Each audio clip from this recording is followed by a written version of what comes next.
Thank you, Mr. Speaker. Mr. Speaker, this week is National Salvation Army Week, and it's a time to recognize the good that this organization does, but also a time to raise awareness about the challenges faced by more than 40 million Americans who are living in poverty.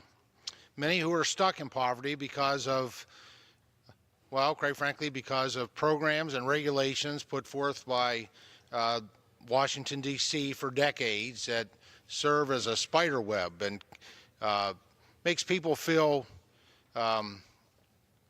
more comfortable living in poverty, which is nothing we should ever do. We should always be working to provide our friends, our neighbors in need with a pathway to opportunity.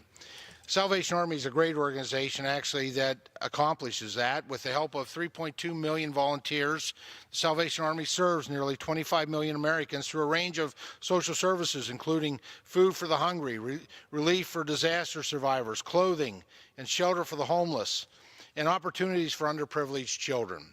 National Salvation Army Week began in 1954 when Congress approved a joint resolution for President Dwight D. Eisenhower to proclaim a week to recognize the humanitarian efforts of the Salvation Army.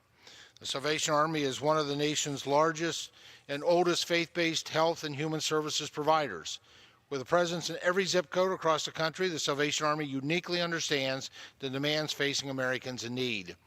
Last year, the Salvation Army served more than 56 million meals and provided more than 10 million nights of shelter. Salvation Army is on the front lines of the opioid crisis, serving more than 173,000 Americans in 139 rehab centers across the United States. Since the 1900 Galveston hurricane, the Salvation Army has served survivors and responders of every major natural disaster and numerous man-made disasters.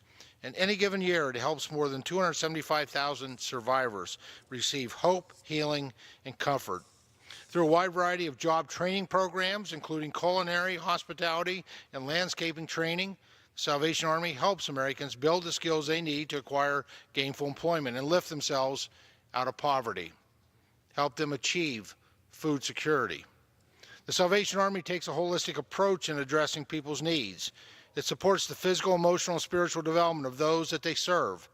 Data shows that those who utilize the Salvation Army's spiritual and emotional care programs are more likely to reclaim their lives and get back on their feet. Mr. Speaker, the Salvation Army was established in London in 1865, and for more than 135 years, it's been supporting those in need without discrimination. Together, we can all join the fight for good, and I'm proud to honor this outstanding organization that, for more than a century, has given scores of Americans the help they need during trying times.